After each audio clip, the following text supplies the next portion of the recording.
Her name was Koko, and 5 years ago she was just another stray on the street. A chance encounter brought her and her sister together, two lonely souls drawn to one another. Ignoring everyone's advice, her sister adopted her. From that day on, Koko was wrapped in happiness. She had endless food. She could also be as mischievous as she wanted. Even then, she only got a scolding when she tried to eat something gross. Koko and her sister lived like this for 5 wonderful years, until the end of Koko's life drew near. Even though her sister couldn't understand her barks, she did her best to express all the love in her heart. After she passed, Koko's spirit went to dog heaven. While the other dogs played joyfully, Koko could only stare sadly at the human world. She kept hearing people speak ill of her sister. She watched her grow more and more isolated until she became the villainess of the world. As a result, there was nothing Koko could do. In the old days, she would have bitten those people to make her sister laugh. After a year of this in dog heaven, a golden retriever noticed Koko's gloom and wondered why she never ran or played with the others. But more than anything, Koko just wanted to be with her sister again. She came up with an idea. She begged the dog god to let her be reborn as a human. She wanted to be her sister's daughter. The dog god refused immediately. First of all, the person Koko was talking about wasn't even pregnant. Besides, he didn't recommend dogs become human. Life was hard for them, and humans were capable of doing some truly wicked and dirty things. Koko insisted it was fine. She was a bad dog, too. She used to steal her sister's snacks and shred tissues to pieces. The dog god sighed and finally gave in.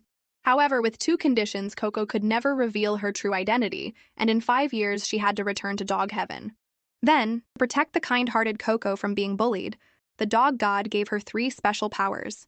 First, the ability to speak freely with all animals. Second, the ability to see the future. Finally, he gave her a mental boost that would make her extra clever whenever her sister was involved. With that, Koko slid down a rainbow ladder and returned to the human world. Her soul and form were now that of a little girl. When she opened her eyes again, she was back in the Aldos dukedom, the very place she had lived with her sister. Koko looked at her new body with curiosity. Her tail was gone, but her hands were much more nimble. She could even dig holes with incredible speed now. As the memories of her new body flooded her mind, she learned that her name was still Koko. She had been living in the countryside and was just adopted by the Duke. She was 5 years old. She was about to go find her sister, but she wasn't used to walking on 2 legs and tumbled to the ground. The noise brought a maid running. The maid told Koko it was time to pack her things and leave. Thinking they were going for a walk, Koko's face lit up with excitement. The maid looked awkward and pulled out a set of adoption cancellation papers. However, Koko had no idea what they meant. After a gentle explanation, Koko finally understood. She was being kicked out. It turned out that the Aldos family had received a divine oracle. If they adopted a child blessed by the gods, the family would prosper. So, the Duke adopted Koko from the countryside, who was said to possess a sacred mark. But for some reason, the mark had vanished a month ago. The little girl didn't know what to do. All she could think about was finding her sister. Just then, her special intelligence boost kicked in. She demanded that the Duke re-examine her for the sacred mark. She thought the dog god's blessing would surely let her pass. However, the Duke was away at war and wouldn't be back for a month. Because of this, her expulsion was put on hold. Since she was staying for now, Koko decided to find her sister. But when she said the name Khloe, the maid looked troubled. For someone of Koko's status, meeting a direct member of the family was nearly impossible unless she could perform some kind of great deed. However, Koko misunderstood great deed and thought it was great ball, and quietly snuck off to the stables, where she and her sister used to play fetch on the lawn. Following the scent of a ball, Koko entered the stables. She saw 2 adults worrying over a sick horse. The horse named Thunder hadn't been eating or drinking. One of the adults was a blue-haired veterinarian named Patricia, whom Koko had seen just before she died in her past life. The other man, Dot, knew the situation was bleak and decided to report it to Russ. Russ was Koko's sister, Khloe's biological brother, and he loved Thunder just as much as Khloe had loved her dog. Just then, Koko spotted a ball in the corner. She thought she'd found her great deed. She jumped for joy. The horse Thunder corrected her, explaining that wasn't what great deed meant. When Koko asked what a real great deed was, Thunder's eyes went wide with shock. A human was talking to him. He immediately burst into tears. He complained that he wasn't sick at all. He just had a thorn stuck in his tongue and it hurt too much to eat. After she pulled the thorn out, Thunder started cursing Patricia, the quack vet. While calming him down, Koko asked again what a great deed would be. Thunder tossed his magnificent mane and declared, "Curing a famous horse like me is a great deed." But just as Koko thought she was about to see her sister, Patricia heard the noise and came back. He was stunned. He saw a little girl stroking Thunder's mane. He demanded to know who she was and what she had done. Koko introduced herself and proudly announced that she had healed Thunder. Patricia examined the horse and found that he was indeed back to perfect health. Realizing Koko was the commoner girl about to be kicked out, Patricia got a greedy idea. He would take the credit for herself. He smiled, told Koko that she was the one who'd cured Thunder. He shamelessly shooed the little girl out of the stables. He was already imagining the reward Russ would give her. A little while later, Russ heard the news and rushed over from his training. He asked what was wrong with Thunder, and Patricia claimed it was just a bit of indigestion that she'd fixed by chopping up his hay. Russ was skeptical. However, Thunder had heard enough and decided to call the cops. Seeing Thunder walk toward him, Russ opened his arms for a hug. But to his surprise, the horse walked right past him and headed for the door. The three of them peeked outside and saw something astonishing. The notoriously fierce Thunder was nuzzling affectionately against a little girl. Patricia was terrified and was about to order someone to drag Koko away, but the girl introduced herself to Russ first. She explained that she was the one who had healed Thunder. She held up the tiny thorn as proof. Russ's eyes widened. He had recently been studying abroad and remembered Thunder grazing in a field with flowers that had thorns just like that one. Most people would never have thought of it. Plus, Thunder had gotten sick right around the time he'd returned home. When Dot checked the horse's tongue, he found a tiny wound. Coupled with the obvious trust between Thunder and Koko, Russ was completely convinced. Confronted by Russ, Patricia fell to her knees and begged for forgiveness, claiming he only wanted his approval. Seeing this, Koko felt a pang of pity, but she knew she had to be a bad doggy if she wanted to see her sister. It was only then that Russ remembered who Koko was. He asked Dot about her, and when Dot explained she was the family's youngest daughter, Russ blushed, shocked that his old man still had that kind of energy. Dot had to remind him that she was the child they had recently adopted.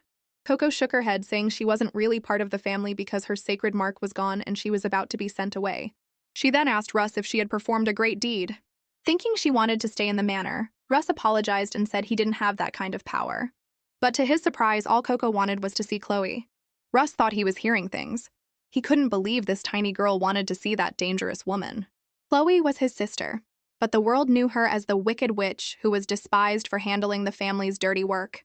Years of using dark magic had nearly shattered her magical core, when Russ, as her brother, had tried to tell her to stop. However, Khloe had threatened to kill him. He urged Koko to ask for something else, but she was absolutely determined. On the way back, Russ grumbled about the strange little kid. However, deep down, he hoped Koko might be the one to open Khloe's heart.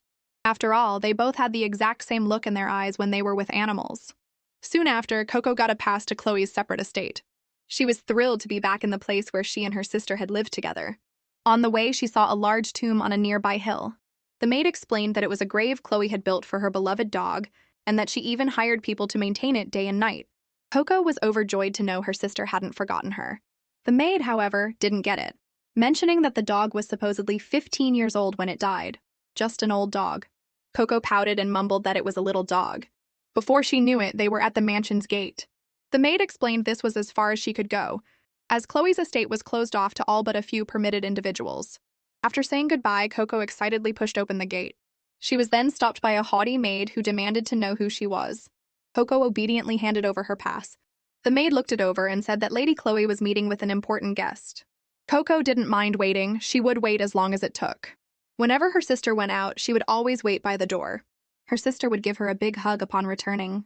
With this happy thought, Koko waited patiently in the reception room, but a long time passed, and her sister never appeared. Finally, Koko decided she couldn't just sit there any longer. She was going to go to her sister. Meanwhile, in a meeting room on the second floor, Khloe was meeting with her younger sister, Teresa. Teresa's smile was as radiant as a saint's, making the maids sigh in admiration. Though they were Khloe's servants, they shamelessly badmouthed her right in front of her. In this world, people were divided into two groups, ability users and ordinary people.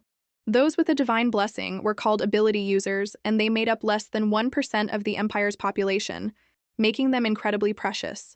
Teresa was an even rarer light ability user. Although her power was limited to purification and wasn't true healing, no one else in her generation possessed healing powers, so Teresa was revered and became a candidate for sainthood. But Khloe knew Teresa's true nature. She spread vicious rumors about Khloe outside the home while pretending to purify her at every opportunity, all to win their father's approval. Khloe let out a sneer, telling Teresa that if she wanted the inheritance, she should be focusing on purifying her own tainted blood instead of torturing her. Exposed, Teresa's face turned beet red. She was the daughter of the Duke's second wife, Lucretia. and had been brought into the family after their marriage. Her bloodline was her only weakness. Remembering the maids were watching, Teresa forced herself to calm down before letting her true colors show. So what if that's true? At least I'm not the fool who shut herself away for a year over a stupid dog. Hearing Koko insulted was the last straw for Khloe. A ball of destructive dark magic formed in her palm. Teresa flinched, shocked that Khloe would dare use her power in the house. Khloe just gave a cold smile. Even if I lose control, you're here to purify me, aren't you? Or is that something you can't actually do? Terrified that her inability to purify Khloe would be exposed, Teresa backed down and left. The moment she was gone, Khloe swayed, nearly collapsing as she coughed up blood. She hadn't realized her body had become so weak. There was a time when all she wanted was to be the heir of the Aldos family and earn her father's approval. But the day her father insulted Koko and dug up her coffin, that was the first time she had defied him. He told her that having such feelings for a dog was foolish. But to her, Koko wasn't just a dog. She was a friend who had helped her see the world differently, and the first family member to love her unconditionally. Sometimes Khloe thought she was going crazy, still seeing glimpses of Koko everywhere. Every time she returned to her room, she would instinctively look for traces of her beloved pet, but it was always in vain. Just then, she smelled a familiar scent. It was a purple flower, the kind Koko used to love bringing into her bedroom. Khloe picked it up in disbelief. Then she assumed it was one of Teresa's cruel pranks and gritted her teeth in anger. Elsewhere, Koko was completely unaware, pleased with herself for leaving the flower. She was sure her sister would notice her now. And sure enough, a maid soon found her and asked if she was the one who put the flower in Khloe's room. Koko excitedly admitted it was her. The maid was terrified, making Khloe angry could get you devoured by dark magic. Koko didn't understand what she was talking about. Her sister loved purple flowers. Every time she brought one, she'd get a sweet potato as a reward. The frustrated maid had no choice but to take the culprit to Khloe for punishment. But Koko was thrilled she was finally going to see her sister. This left the maid completely bewildered. When they arrived at Khloe's room, Koko froze. The room was shrouded in heavy curtains and pitch black, but she remembered her sister hated the dark. When Khloe returned to her room after her meal, the bright sunlight that now flooded the room nearly blinded her. She actually loved the light. It was her maids who, on their own initiative, assumed dark magic feared the sun. On her table was a silver bellflower and a note with a childish scrawl, "You can't have light without the dark." Suddenly, Khloe heard a familiar little snore. She turned in surprise, and the image of her Koko sleeping overlapped with the little girl on her couch. I must be imagining things, Khloe thought. She went over and gently shook the girl awake. But even the sleepy, dazed posture was exactly like her Koko's. The moment the girl closed her eyes, Khloe's heart skipped a beat.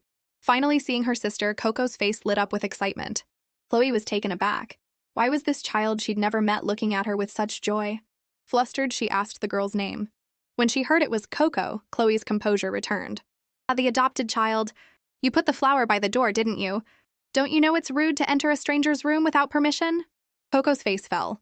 Her sister really didn't recognize her.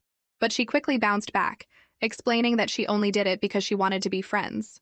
Besides, she really wanted to see her sister's dark magic. She'd heard she was an amazing dark mage. These were the words Koko had always wanted to say in her past life. Her sister had been criticized so much because of her dark magic. Her fiancé had used it as an excuse to pick fights. Meanwhile, the servants whispered that it was what had killed their mother. Over time, even Khloe began to doubt herself. Back then, Koko couldn't speak, all she could do was bark. So this time, she was determined to tell her sister just how amazing dark magic really was. Starlight is barely noticeable during the day. It's only beautiful because of the darkness. You can't have light without the dark. So I think your dark magic is even more important than light magic. Hearing this, Khloe summoned a wisp of magic in her palm, testing to see if Koko would be scared. But the little girl ran right up to it, gushing about how her dark magic was as beautiful as the night sky. In that moment, the girl before her was like a real star, illuminating the dull darkness in her heart, and Khloe found she couldn't look away. After piling on more compliments, Koko begged to be allowed to visit often. Khloe didn't refuse, but she gave her two conditions. First, Koko was not to call her sister. And second, even if she came to the estate, she was not to disturb her. Koko returned to her room, heartbroken. As a stray dog, she had been used to cold floors. But that night, she felt a chill seeping deep into her heart. But Koko didn't give up. She put on a pretty dress, ready to try winning her sister's affection again. Just then, a group of mice appeared, led by one wearing a crown and acting incredibly smug. He introduced himself as the Rat King, explaining that he and his subjects used to live on the estate and were now here on a mission from the dog god. He had come to show Koko how to use her future seeing ability. Koko was ecstatic. This could be the key to avoiding being kicked out and getting closer to her sister. But the Rat King warned her that she could only see a future related to her sister, and she would only get one glimpse, so she had to pay close attention. Koko promised she would remember everything about her sister's future. Following the Rat King's instructions, she closed her eyes. What she saw was a future of utter despair for her sister. Khloe was bullied by her stepmother, Lucretia, and stepsister, Teresa. She was framed for murdering the visiting Archduke Libera, but she never once tried to defend herself. In the end, she was cast out of the family and died a miserable death. Tears streamed down Koko's face at the sight of such a tragic future, but she quickly pulled herself together. Remembering the encouraging barks of her dog friend she'd heard in the vision, she knew she could change her sister's fate. Hearing this, the Rat King realized they needed to act fast. He'd heard the master of the estate plan to close it off for a while, and the maids were isolating Khloe and stealing from her. Koko was furious. No wonder her sister's clothes looked so old and dirty yesterday. She couldn't do anything about the Duchess and Teresa yet, so she decided to teach those arrogant maids a lesson first. Whenever her sister was involved, Koko's eyes lit up. She put her head together with the Rat King to plan their strategy. In the future she'd seen, the maids kept a secret ledger of everything they'd stolen. If they could find it, they could get them all kicked out. Koko offered the Rat King 2 pieces of cheese for his help, and their partnership was sealed. Meanwhile, Khloe was at dinner, though dinner was just rotten, expired food. She didn't mind, she had lost her sense of taste when her dark magic went out of control. The anniversary of Koko's death was approaching, and Khloe was feeling a deep sense of weariness with life. Just then, a little head peeked into the room. Ignoring the maid's protests, Koko ran in and handed Khloe a toy. Khloe was stunned. It was a toy her Koko had loved to play with, but she had never been able to find it.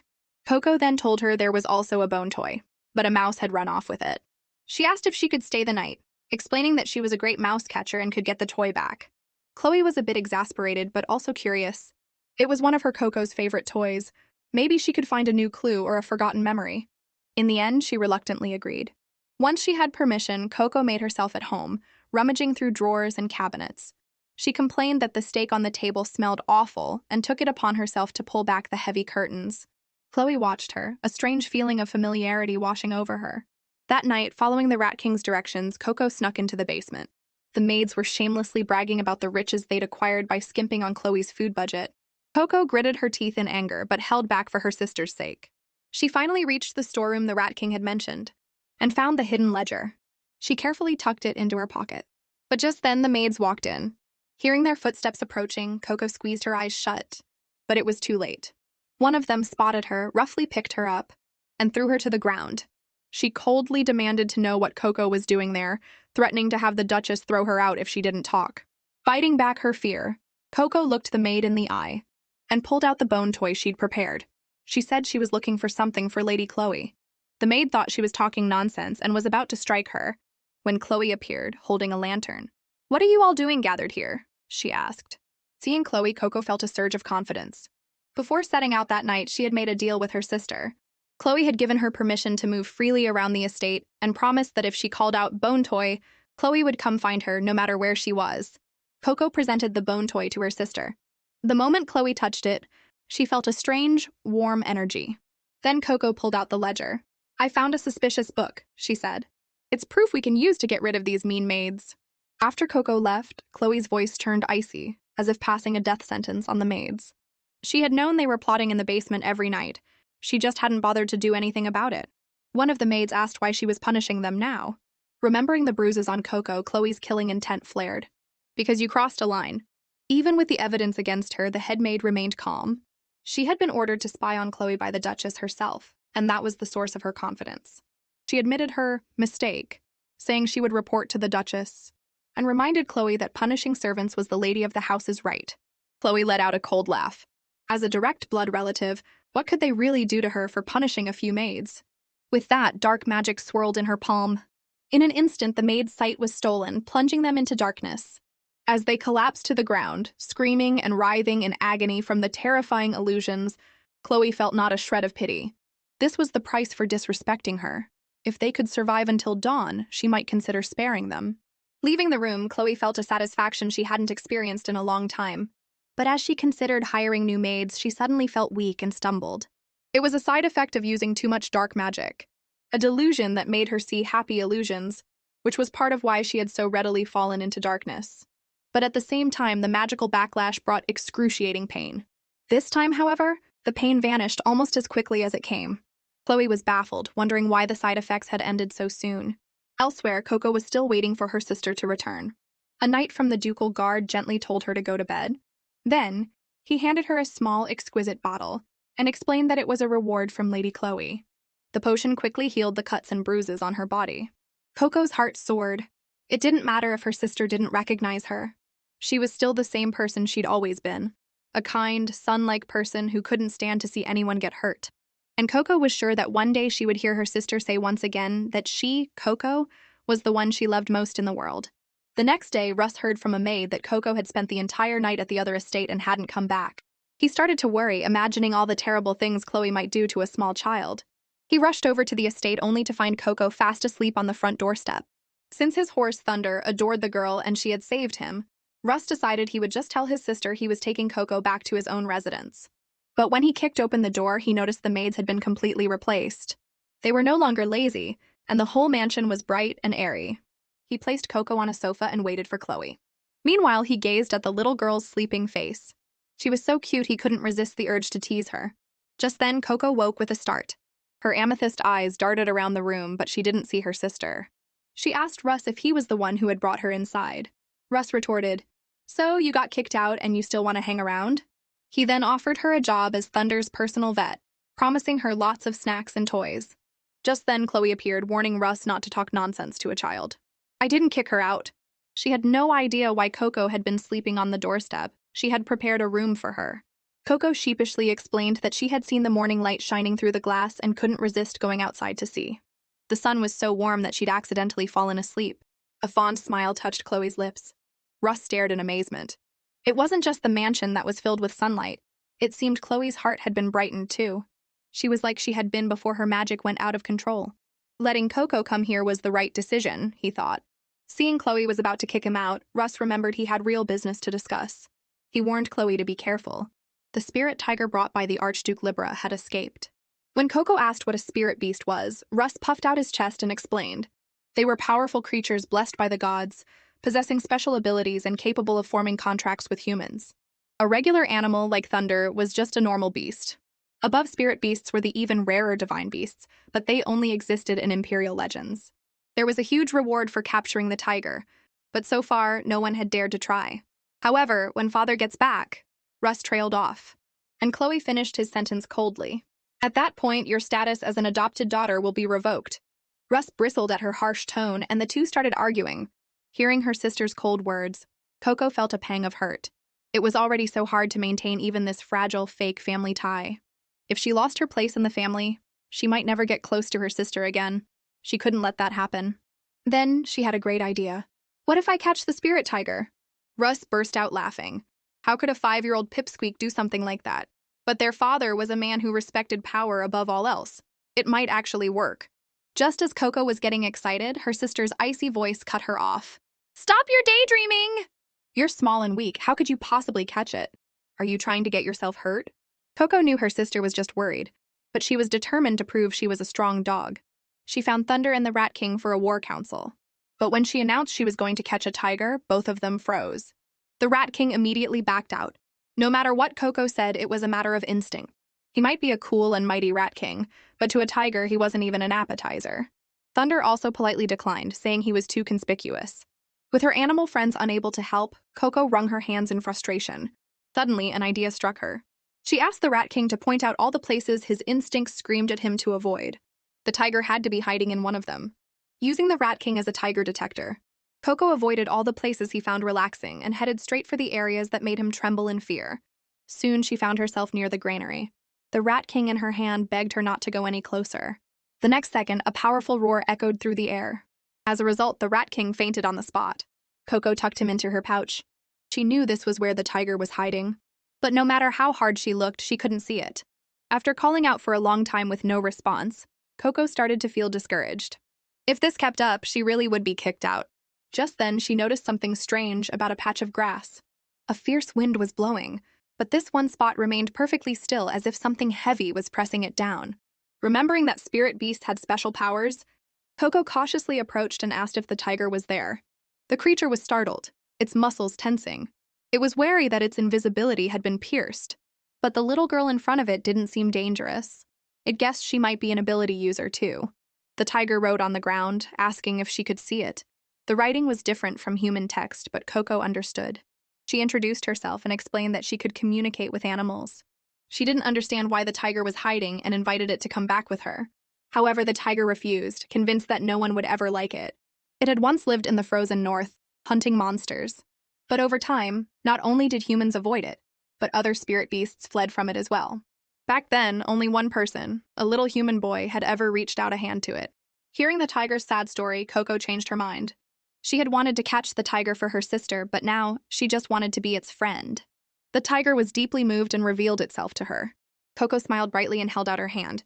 But at the last moment, the tiger hesitated, remembering a promise it had made to the boy. It turned invisible again and vanished. Koko didn't understand what the tiger wanted. Its eyes had clearly said it wanted to go with her, so why did it pull away? Just then, Khloe found her and asked if she was still obsessed with finding the tiger. Koko's terrible acting gave her away immediately. Khloe ordered her back to her room. Koko pouted. She just wanted to help her sister. Suddenly, she guessed the reason for the tiger's refusal. It must have someone precious, just like her. She immediately told her sister she had to go. Seeing the determined, troublemaking look on her face, Khloe froze. Panting, Koko returned to the same spot. I know you have a friend you want to see. Come with me, I promise I'll help you find them. In her vision of the future, she had seen a report about the tiger. It had been captured by the Archduke Libera from the north and treated like a toy, abused until it was too weak to live. And then its body was dumped in the wilderness. Koko didn't want the tiger to suffer such a tragic end. She threw her arms around its thick fur, tightly hugging it. She knew what it felt like to be all alone. The tiger was completely won over by her words. It was the first time in its life it had ever felt the warmth of a human. Koko gathered everyone in the dukedom. Then, she grandly announced that she had successfully captured the spirit tiger. She gestured for them to look at the empty air beside her. Russ and Dot were completely confused, thinking she was playing a prank. But a moment later, a docile tiger truly did appear next to her. Everyone was shocked. The tiger's special ability was invisibility. Even Khloe was in disbelief and asked how she did it. Koko explained everything and confessed that she could talk to animals. Russ leaped to his feet, ecstatic. That was a power that only existed in legends. But more importantly, he was thrilled that Koko would now be able to stay. Koko was overjoyed too, thinking Khloe would finally acknowledge her as a sister. But Khloe's response was still cool. We'll see, she said, more curious about who or what Koko really was. Koko froze. I'm just Koko! In the old days, her sister would have hugged her and praised her. But this was still a good thing. Once she received the Duke's reward, she would be one step closer to her sister. But Russ's expression turned worried. He warned Koko that the Duke was not an easy person to deal with. Meanwhile, at the Duke of Aldos's military camp, the Duke was chewing out his subordinates again. Completely fed up with the younger generation who claimed a simple task like building a ship in a month was impossible. Just then, an aide reported that the spirit tiger had been captured by none other than his blessed child. The Duke was surprised. He thought that child was about to lose the blessing. Unsure if Koko truly had special powers, the Duke decided to let her stay for a while longer. Then he ordered his aide to send her a reward. A few days later, Teresa attended a social gathering for noble ladies. The news that she had failed to purify Khloe had already started rumors, but she skillfully deflected the blame back onto the reclusive Khloe. Just then, news broke that Koko had tamed the spirit tiger, and that the Duke was rushing back to the manor to see her. The attention of the party immediately shifted. Dethroned from her position as the center of attention, Teresa's face darkened. She heard that Koko and Khloe were close and worried that her father's attention might shift to Khloe as well. But another piece of news soon brought a smile back to her face. The spirit beast was reportedly in terrible condition and on the verge of death. Not long after Koko managed to win the spirit tiger's trust, its health took a turn for the worse. Dark spots had appeared on its paws, a fatal disease known as the Black Lion's Omen, which was said to kill any spirit beast it infected. Koko hugged the tiger, tears streaming down her face. She hadn't even helped it find the person it was looking for yet. The tiger then told her about a folk remedy. Swallowing the thorn from a blue rose's stem might cure it. The next day, Koko searched the entire garden for blue roses, but she couldn't find a single one. She was considering sneaking out of the manor when she saw her sister and thought Khloe might know where to find one. When Koko called out to her, Khloe turned and responded coolly, "Didn't I tell you not to come into the garden?" Koko apologized, explaining she was trying to find a blue rose for the tiger. Khloe paused, then told Koko not to waste her time. It was the impossible because blue roses didn't actually exist. Realizing she couldn't save the tiger, Koko was crushed. Seeing her crestfallen look, Khloe patted her on the head and told her not to give up just yet.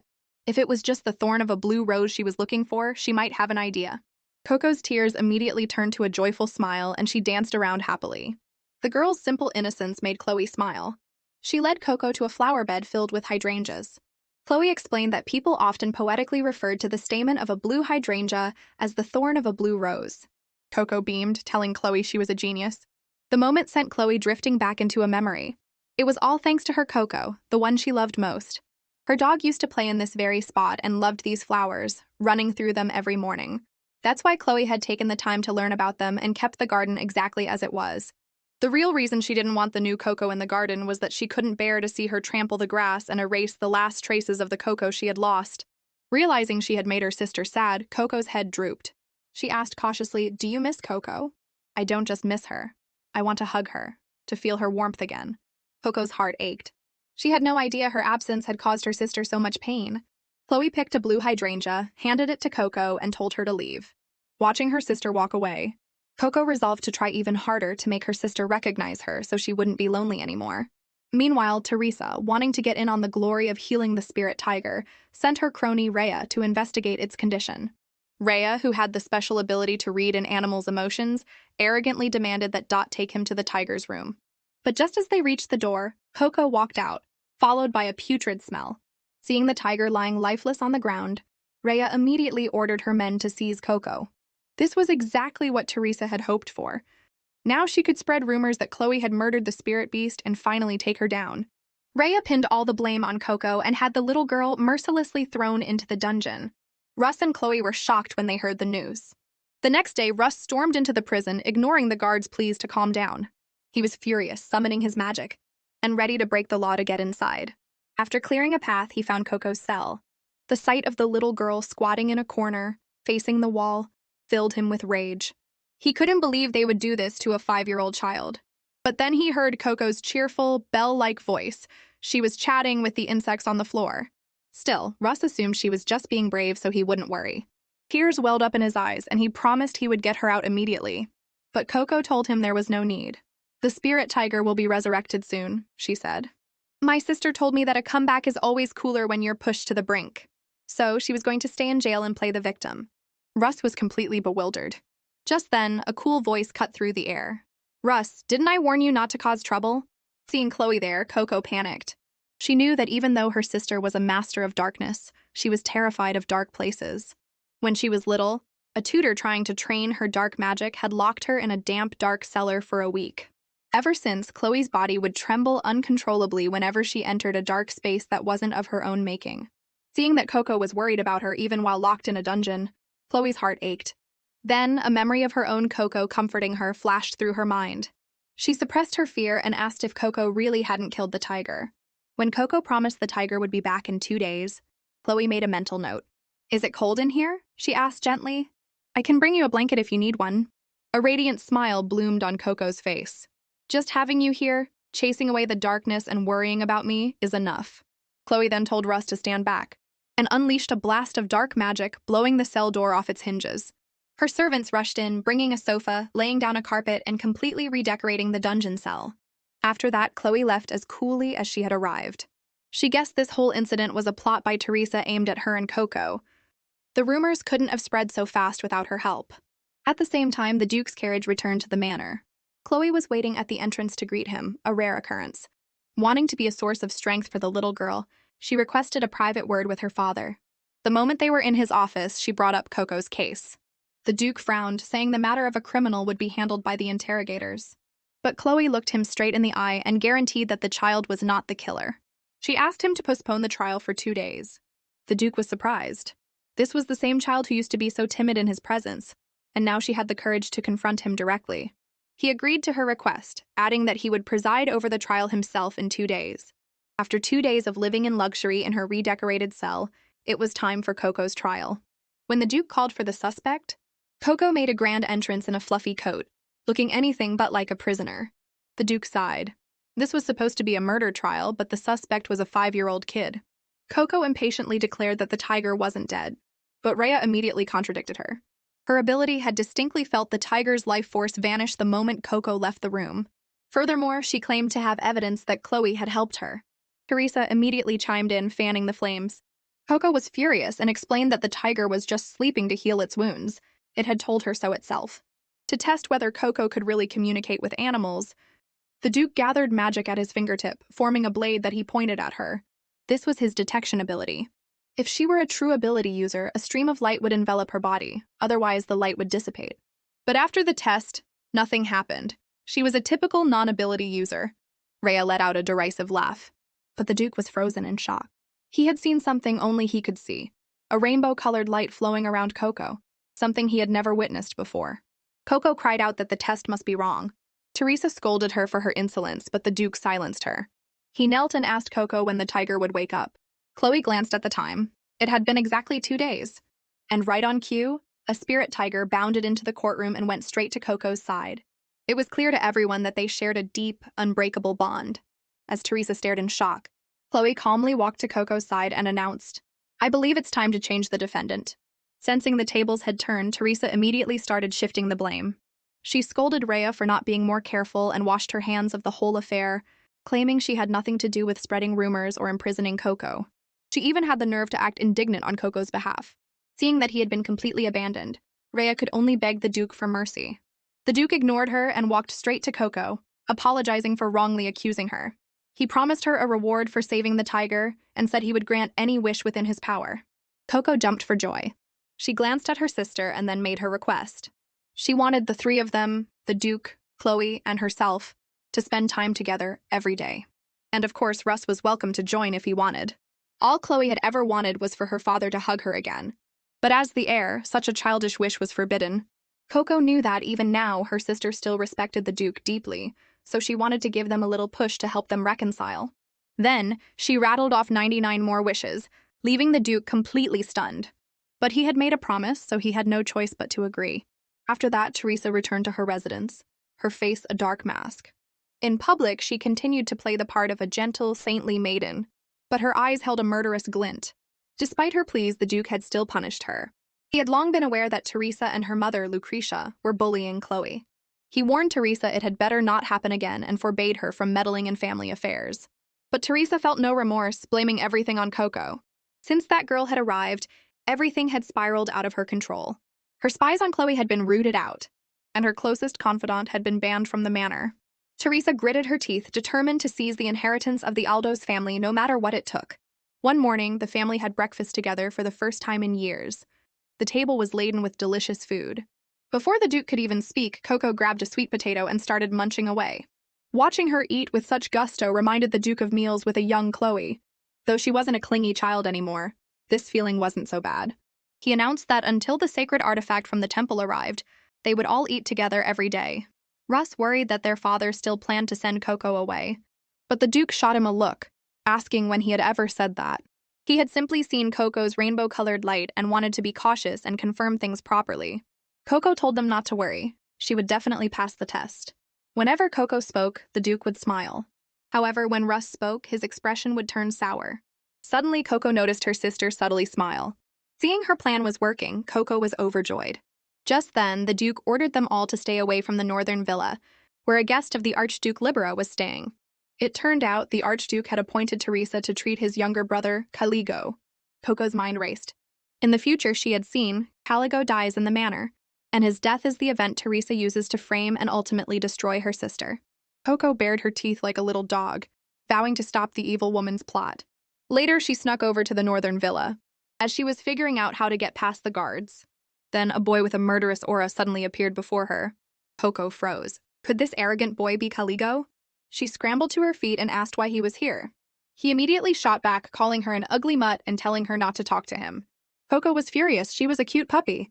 The boy grew impatient and told her to get lost. Just as Koko was about to teach him some manners, she noticed a flash of panic in his eyes. He was clutching a wooden sword as if it were his lifeline, looking like a cornered, wounded stray cat. She sniffed the air but couldn't smell any real malice on him. She realized his harsh words were just a way to protect himself and puff up his chest. After being chased away by Caligo several times, Koko consulted her animal friends. Caligo had told her to leave if she didn't want to die because of him. At first, she thought he was just in a bad mood. but his repeated overreactions seemed strange, reminding her of how wary she had been as a stray. Then her friends had been the only reason she survived. So she asked the Rat King to check for anyone suspicious around Caligo, offering him 3 pieces of cheese as payment. She also gave the Rat King a crystal ball, a gift from the Duke that could record images. Thunder and the Spirit Tiger were tasked with gathering information about Caligo. And so Operation Save Caligo began. Meanwhile, inside the northern villa, Teresa was treating Caligo as ordered. She had hoped to use this as a chance to get back in her father's good graces, and maybe, as her mother suggested, even become the Archduchess Libera.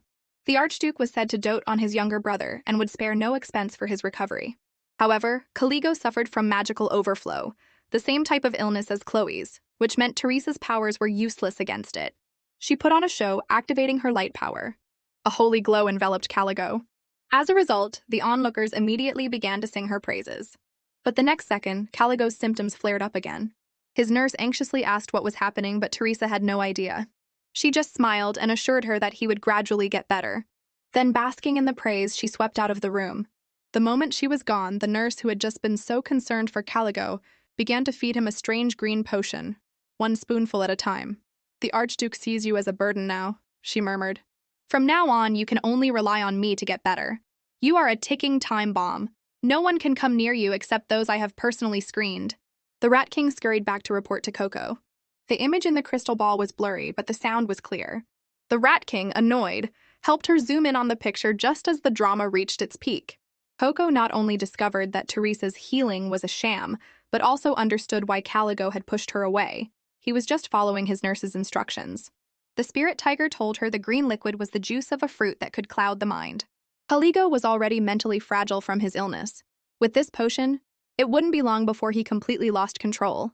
Koko knew she had to tell him the truth immediately. Caligo had been sick since birth, and his condition had only worsened with age. One day, rumors began to spread that he was on his deathbed.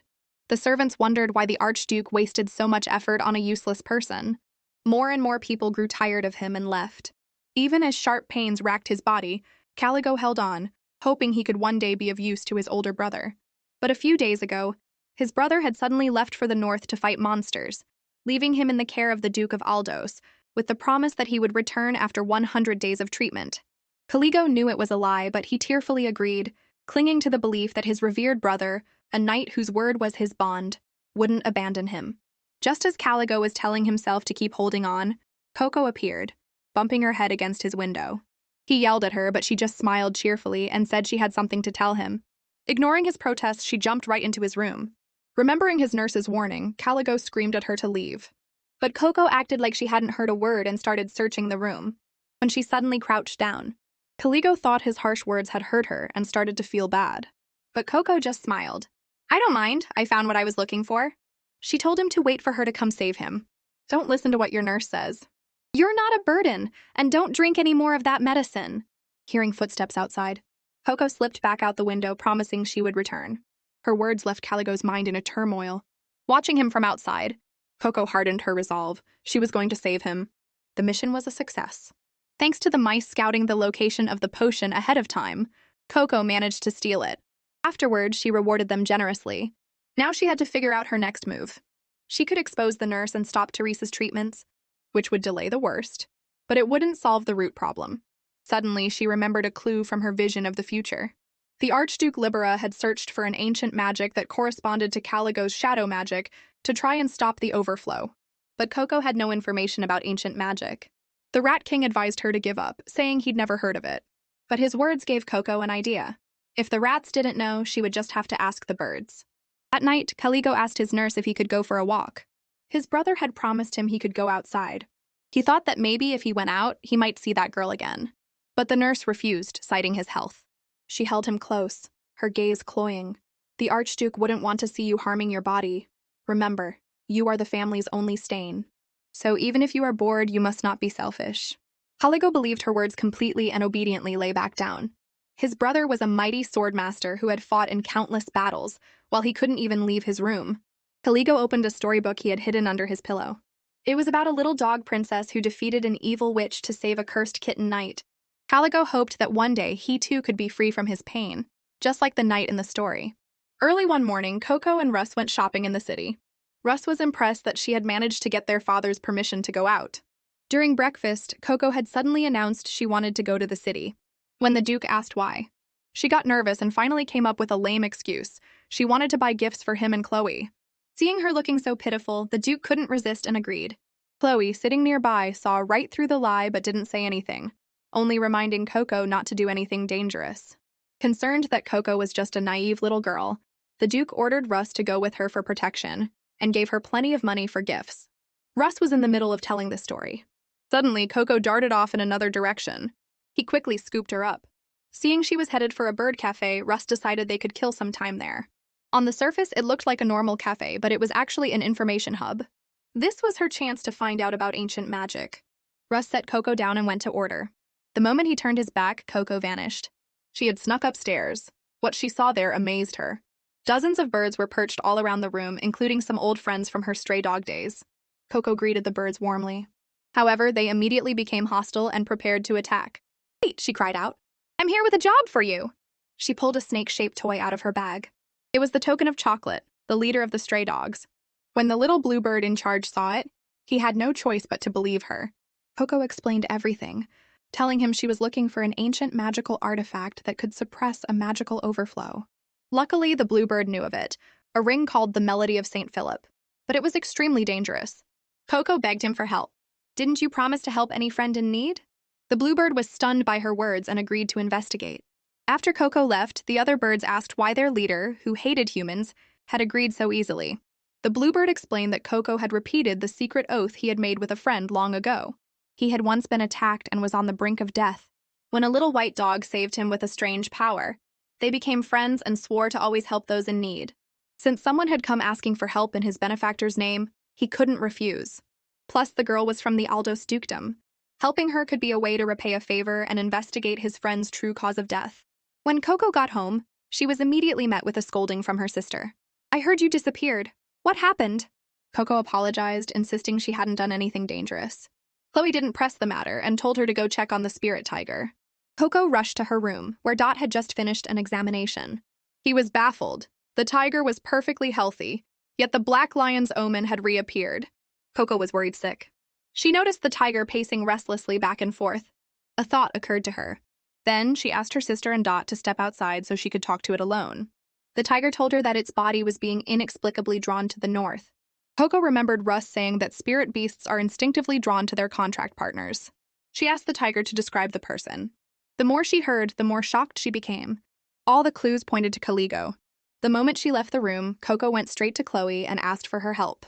Seeing the confident look in her eyes, Khloe gave a fond smile and immediately agreed. The next day, Khloe and Koko went to the northern villa to play ball. While Koko was genuinely excited to play with her sister, it was all part of her plan to save Khloe. She had gotten the ancient artifact from the bluebird that morning. The Duke had mentioned that today was Teresa's final treatment. All she had to do was give the ring to Khloe and explain everything to her sister. But it had been so long since she'd played with her sister that Koko got a little carried away. Just as she was about to forget her mission, the wicked Teresa appeared. Her eyes were still full of arrogance as she began to mock Khloe. "Sister, what are you doing here? Don't tell me you're trying to steal my healing techniques?" Koko's hair practically stood on end with anger. She cut in with a smile, saying the Duke had given her a new ball and permission to play there with her sister. As expected, Teresa's expression soured. She couldn't believe this little brat had gotten so close to their father. Sensing the hostility, Khloe pulled Koko behind her. "Pay her no mind," she said. "Some people just think the world revolves around them." Teresa put on a fake, concerned expression. "Sister, I was just worried about you. Even if I was mistaken, you don't have to be so cruel." She walked past Khloe, adding, "Once I've cured Caligo, I'll be sure to help you too." In her mind, once today's treatment was done, she would be fabulously wealthy, not only securing a marriage with the Archduke Libera, but also cementing her position as a saint. After Teresa left, Koko tugged on her sister's skirt, hoping she wasn't upset. When Khloe said she hadn't paid it any mind, Koko was relieved. Meanwhile, in the treatment room, Teresa, blinded by greed, had gone completely mad. Ignoring Caligo's deteriorating condition, she poured all of her light energy into his body. When she was done, she was so weak she almost collapsed. But just as she was about to reap her rewards, Caligo coughed up a large mouthful of blood. She froze, then screamed in disbelief that she had to treat him again. But it was too late. Caligo was on the verge of a full-blown magical overflow. As dark mist began to rise from his body, Teresa forgot all about her sainthood and ran for her life, blaming everything on Khloe and Caligo. She claimed her treatment had been perfect, but Caligo had resisted and then inexplicably lost control. Watching everyone around him shrink away in fear, Caligo's heart died. But just then, a small figure broke through the crowd and ran toward him. In that moment, Koko's arrival was like a ray of light in his darkness. It was only then that Caligo understood what she had meant when she said she would save him. For someone who was used to empty promises, her words were the most sincere he had ever heard. And now he couldn't bear to drag her into hell with him. He pushed her away and a storm of shadows instantly surged from his own. But Koko didn't run. Instead, she threw herself toward Caligo. And in the next moment, both of them were swallowed by the wave of darkness. Outside, Teresa watched in horror.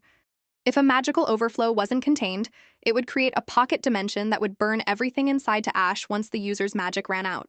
Having caused such a disaster, Teresa struggled to keep her lips from trembling. When Khloe ran up and asked where Koko was, Teresa decided to pin all the blame on the little girl. It's all her fault. The child suddenly rushed in and made Caligo lose control, she cried, putting on a tragic display. Hearing that Koko was in mortal danger, Khloe's heart sank like a stone. Meanwhile, inside the pocket dimension, shrouded in an abyss of shadows, Caligo had given up. But then his eyes fell on Koko. He shook her awake, calling her a fool for rushing in to die with him. He planned to use the last of his strength to push her out, but Koko refused. She had made a promise, and she was going to keep it.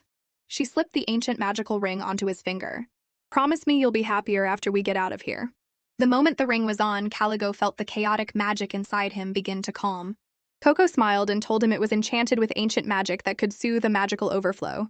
Caligo was still confused, but he was more stunned that this was all happening just like in a fairy tale.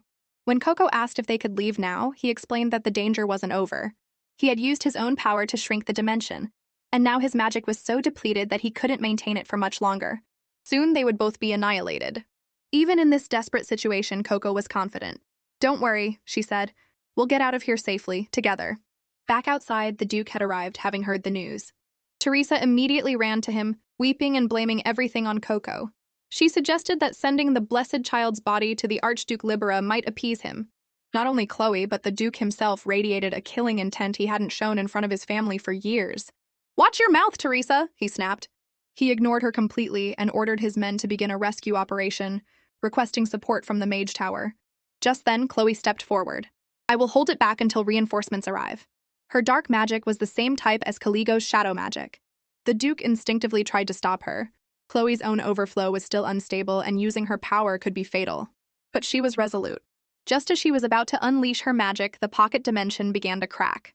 A moment later, Koko and Caligo walked out, completely unharmed.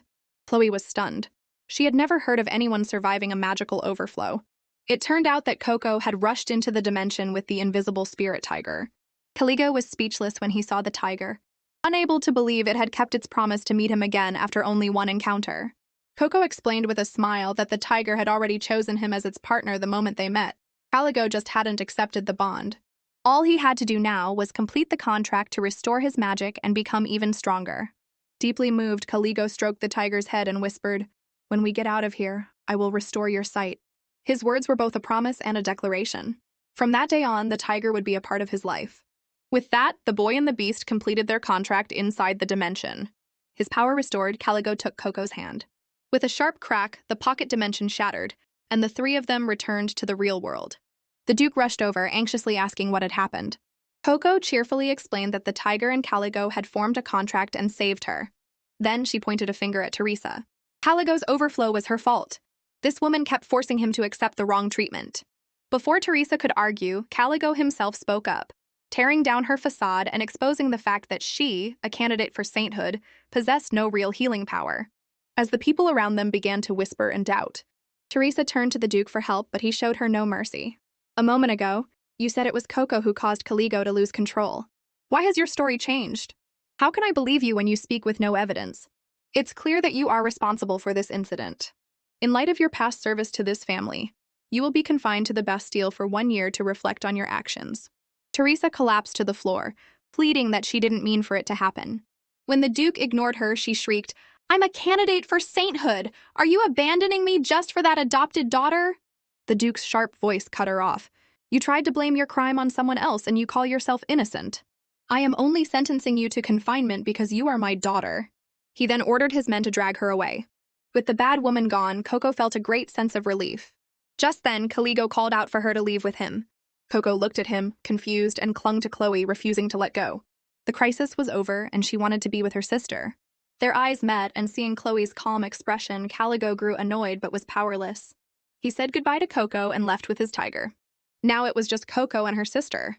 After all the effort she'd put into saving her, Koko eagerly awaited her sister's praise. But Khloe's words were still cold. Why would you do something so reckless? Even a toddler knows not to go near someone losing control of their magic. Why don't you value your own life? Do you think being this reckless will earn you someone's approval? Tears blurred Koko's vision. Her sister had no idea why she did it.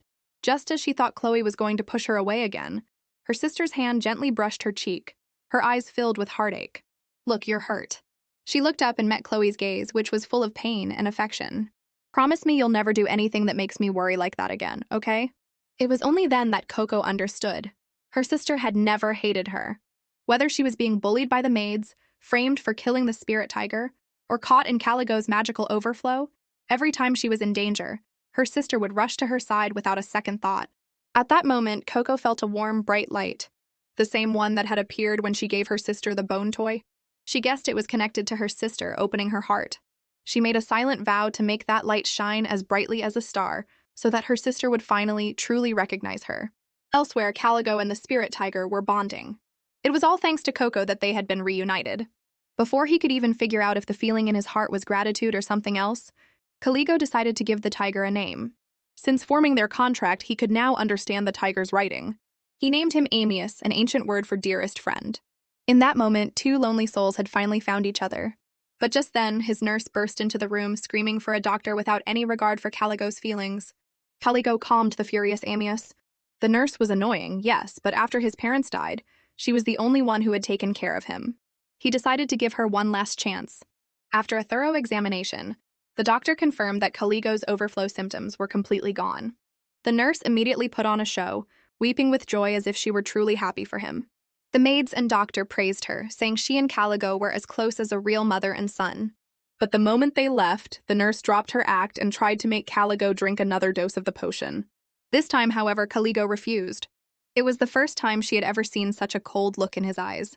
When she asked why, Caligo simply started talking about his childhood. He wondered why the villains in storybooks did such terrible things. If they knew they were hurting people, why didn't they apologize or beg for forgiveness? What was it that made them unable to stop?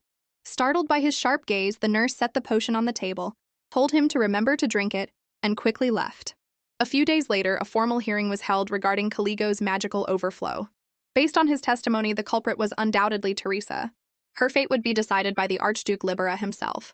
As the Duke was about to deliver the verdict, Caligo hesitated, wondering if he should expose his nurse.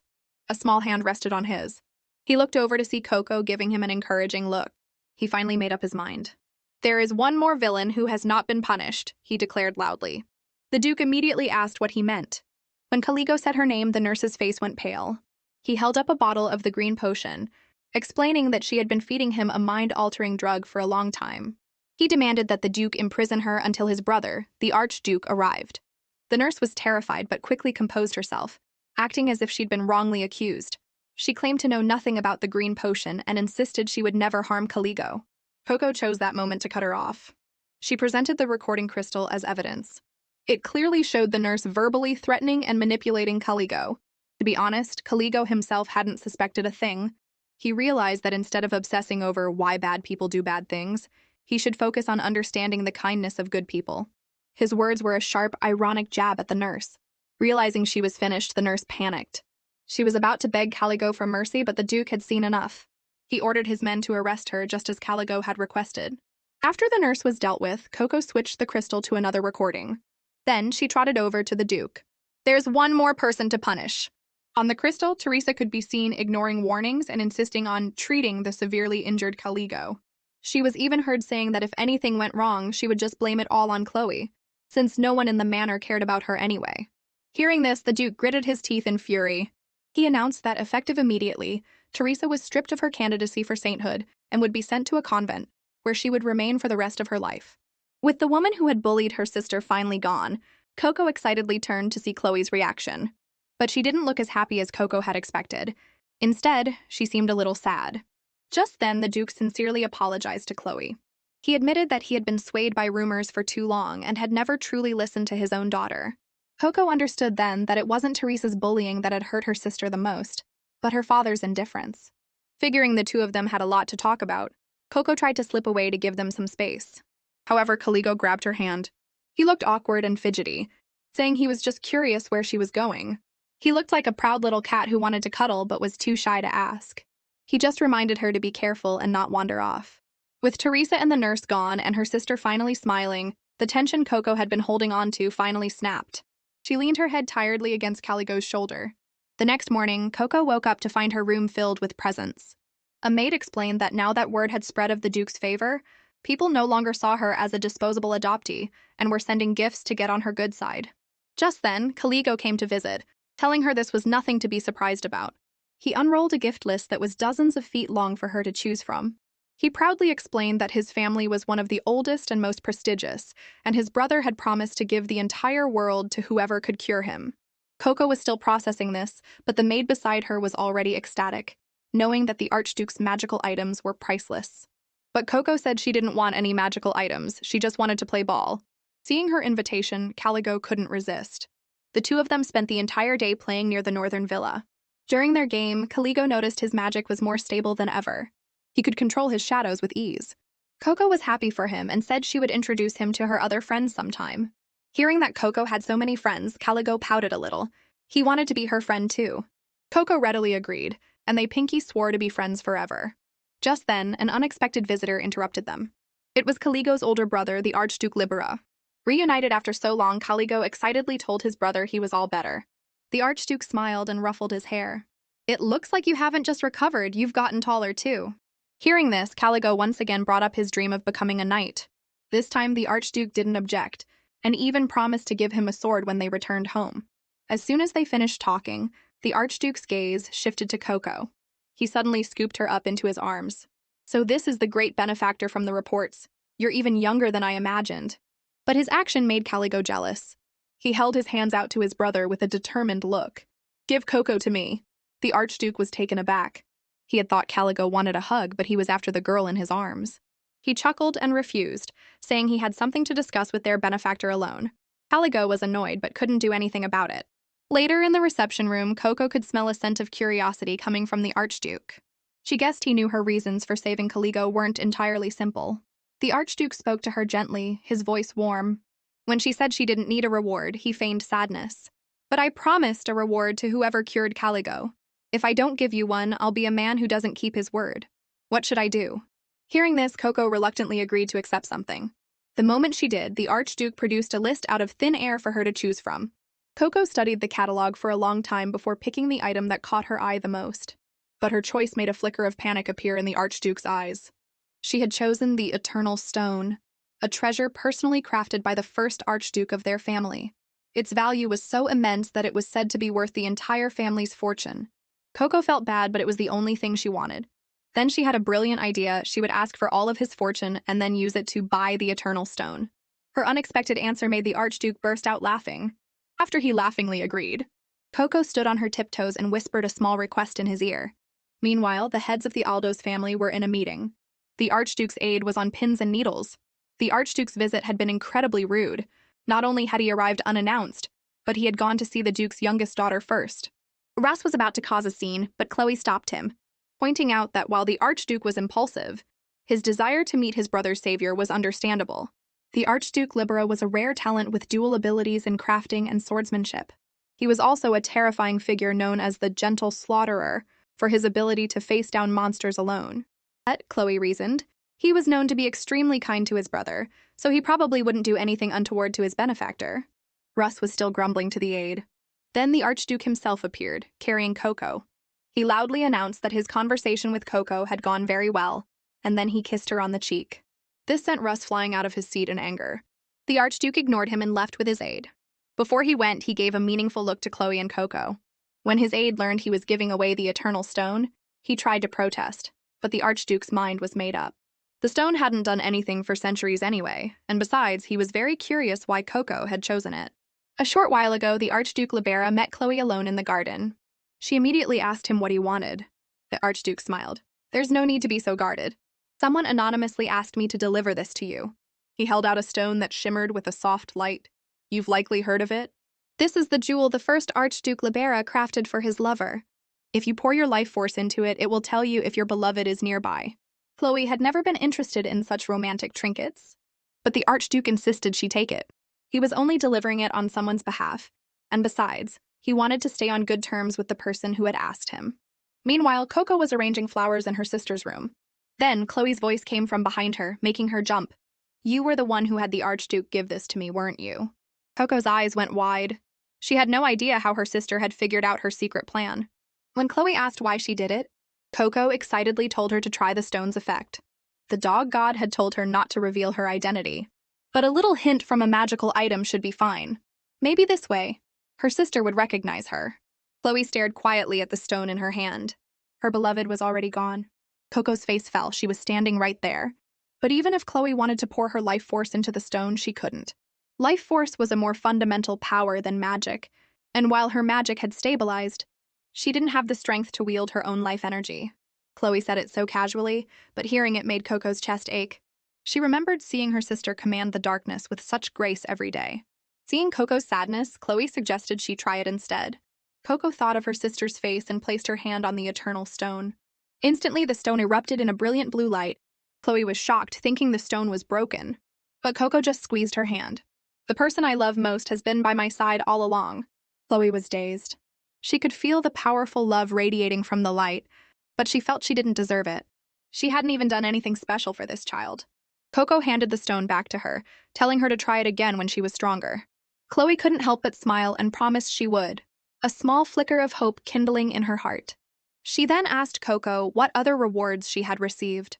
Koko couldn't quite remember and unrolled a parchment scroll that was several meters long, listing all of the Archduke's gifts.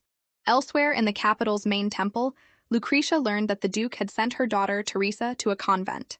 Teresa was now living in a room infested with maggots and eating bread as hard as a brick, so she had sent a priest to ask her mother for help. Lucretia decided she had to return to the ducal manor. She had invested too much in cultivating Teresa as a candidate for sainthood to let it all go to waste. She tossed the priest a bag of gold. After pocketing the gold, the priest obsequiously offered a plan.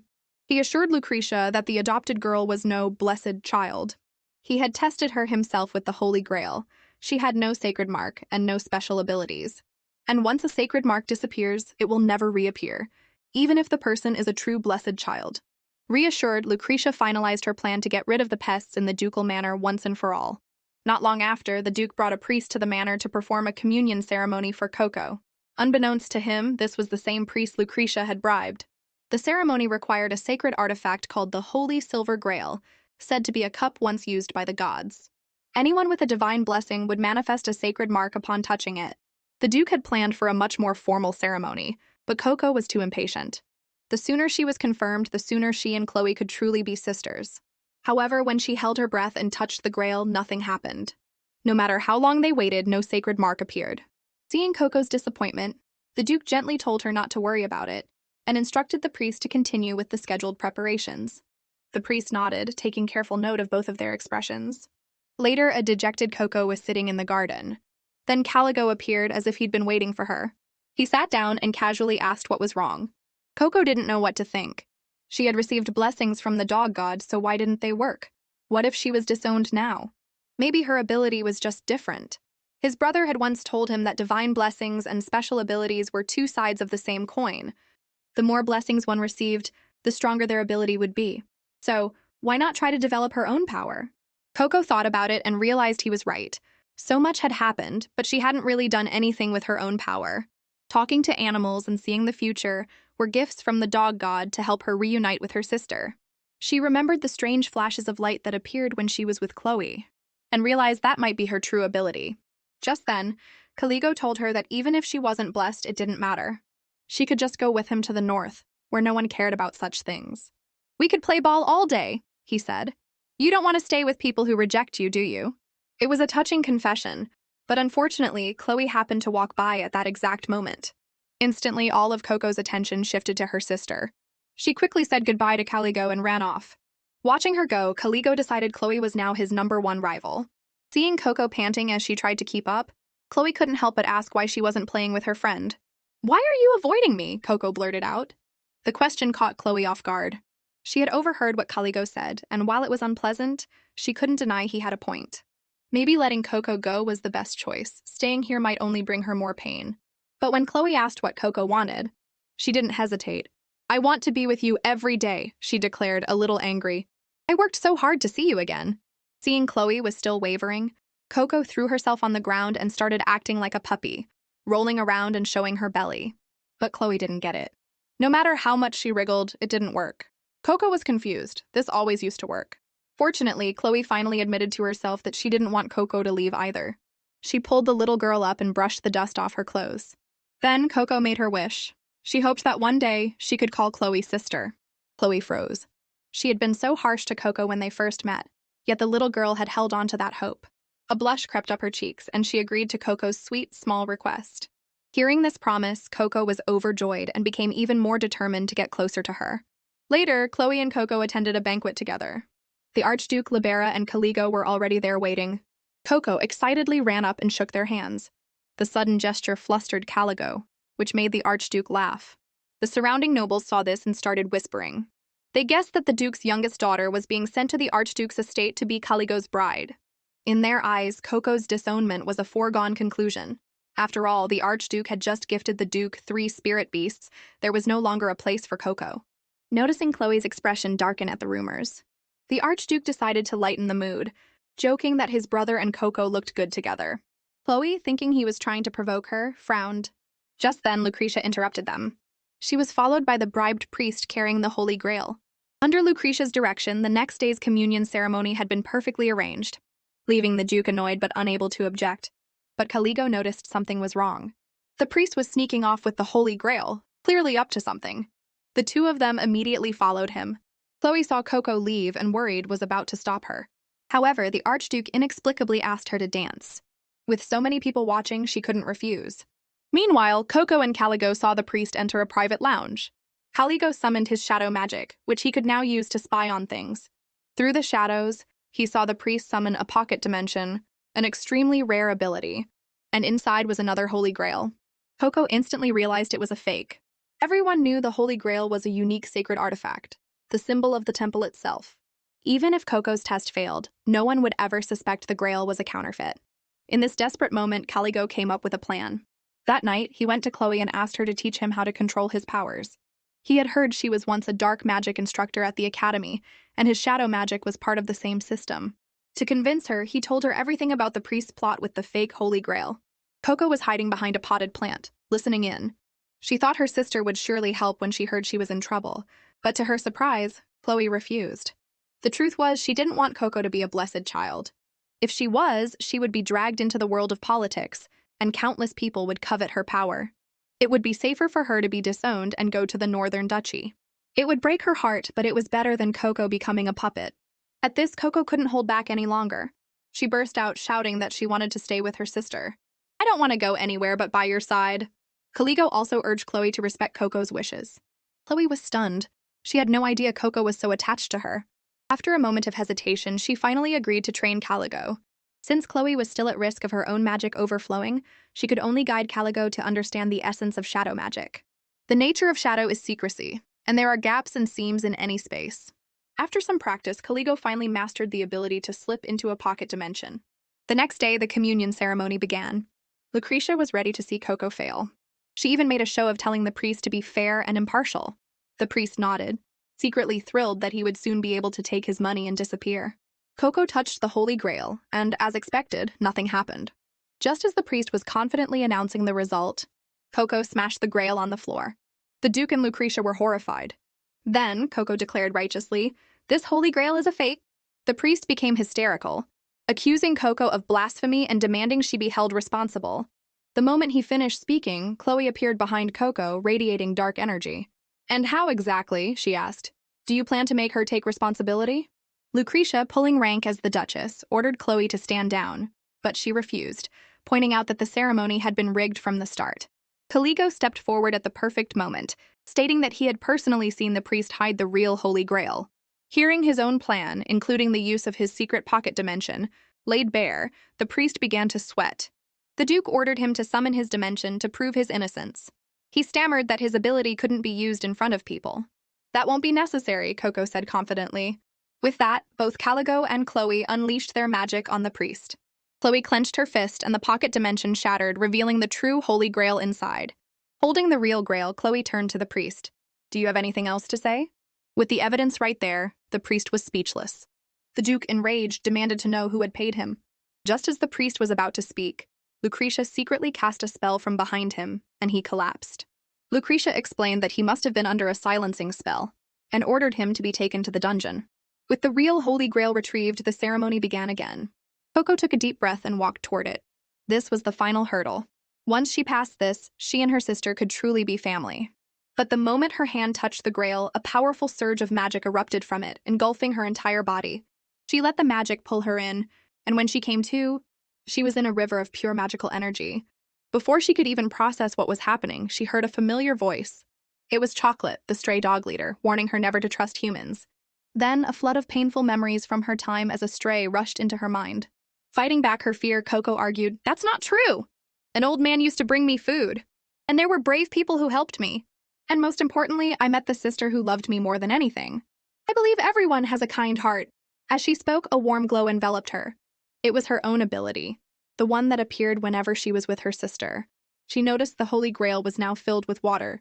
The vision had been a prelude to the god's trial. The next moment, a bright light burst forth, and she found herself back in dog heaven. Her old friends gathered around to greet her. They explained that this was the trial, and the ability she had awakened was a rare form of light magic. It didn't just purify and heal like normal light magic. It had a much greater power, one that could put her in mortal danger. Finding it hard to explain, they showed her a mirror that could reflect the future. As the future unfolded, Koko saw her family overjoyed when her ability first manifested. But things quickly took a dark turn. The imperial palace, the temple, and all the noble houses began to covet her power, including Khloe's former fiancé. Soon after, Koko was kidnapped. The dukedom fought desperately to protect her. In the end, her sister Khloe died from overusing her dark magic. Tears streamed down Koko's face. She didn't know what to do. Her friends quickly comforted her, telling her not to lose hope. They explained that her light magic had reached its second stage, and if she could reach the third, she could suppress Khloe's overflow. Hearing this, Koko's resolve returned. She would master the third stage of her ability before that terrible future could come to pass. Just then, the sacred mark on the back of her hand began to glow, signaling it was time for her to leave. The dogs of Dog Heaven all said their goodbyes. Before she left, Koko asked them for one last favor. When she opened her eyes again, she was back in the temple. The first thing she saw was Khloe's worried face. Her sister was asking if she was all right when her expression suddenly changed. The sacred mark on Koko's hand was only half formed. The Duke and Caligo were stunned. Nothing like this had ever happened in the history of the Empire. Despite everyone's panic, Koko remained calm.